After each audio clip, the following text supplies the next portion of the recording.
Bienvenue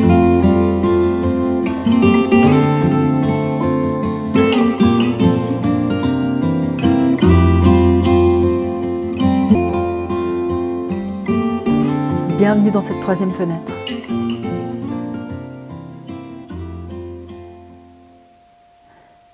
Dans la première et dans la deuxième journée, nous avons recontacté ce ressenti pour l'apprivoiser.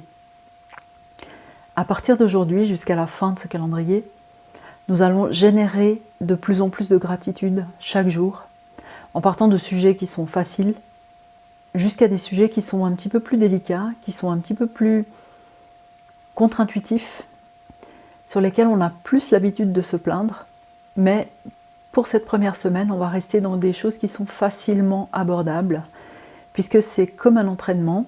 On commence d'abord doucement, et puis ensuite on augmente un petit peu la difficulté. Comment va-t-on être capable d'augmenter ce ressenti de gratitude à volonté ?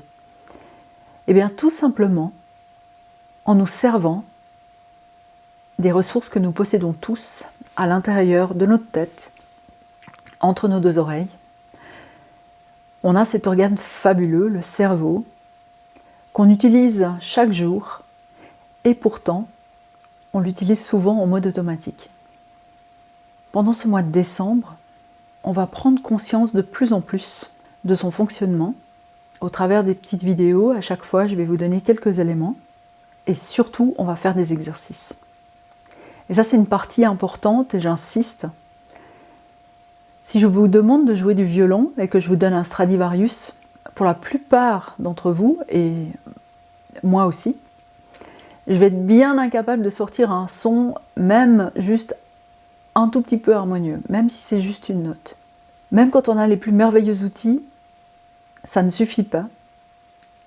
Il faut de la pratique répétée, encore et encore, afin de pouvoir s'en servir jusqu'à l'excellence. Alors, apprenons à nous servir de notre cerveau pour nous faire le plus grand bien. C'est vraiment un allié pour notre santé, pour notre bien-être. Et là, on parle de santé physique, psychique, émotionnelle. Et je vais vous expliquer un petit peu comment on va travailler. On a coutume de dire qu'on a deux parties dans notre cerveau, une partie droite et une partie gauche. Les recherches actuelles nous montrent que la réalité n'est pas si simple, n'est pas si schématique, mais tout de même, on va se servir de cette connaissance qui est partagée par beaucoup de gens, en admettant que du côté gauche, nous avons toutes les connaissances rationnelles, toutes les capacités logiques, la capacité d'écrire, de parler, de calculer, de faire des hypothèses, de nous souvenir du passé, d'anticiper le futur, de prévoir. C'est une partie du cerveau qui nous est très utile au quotidien et qui est extrêmement développée dans notre société, notamment à travers l'école, déjà dès le jeune âge. Et il se développe particulièrement à l'apparition du langage, donc à partir de l'âge d'environ 18 mois. Notre côté droit, quant à lui, est sensible à toutes les impressions, à tous les ressentis, à toutes les émotions.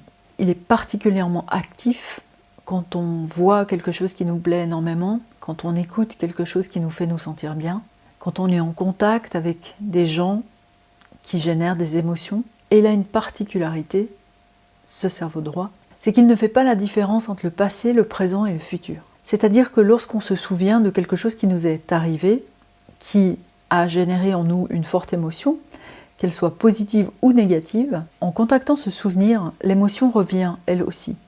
Que ce soit de la joie et de l'excitation, ou que ce soit de la peur, de la souffrance, de la colère, comme si c'était encore en train d'arriver, alors que nous sommes simplement chez nous, dans un endroit calme et serein. C'est grâce à cette capacité d'imagerie qui génère des émotions que nous sommes tellement friands de cinéma, de films, d'histoires. Lorsque nous lisons un livre passionnant, nous vivons les émotions des protagonistes.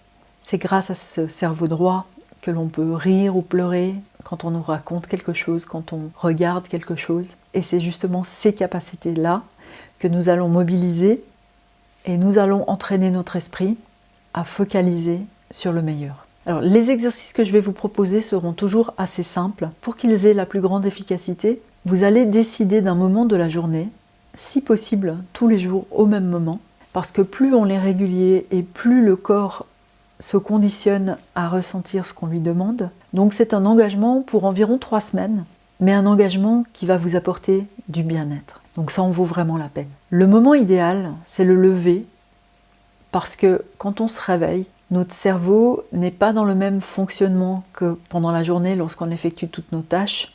Et le deuxième meilleur moment, c'est le soir avant de se coucher, quand on a terminé sa journée, quand on se prépare à s'endormir.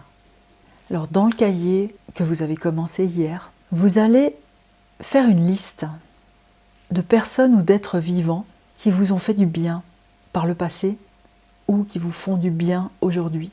Donc je parle des personnes de votre famille par exemple, de vos collègues de travail, de vos amis, de vos voisins.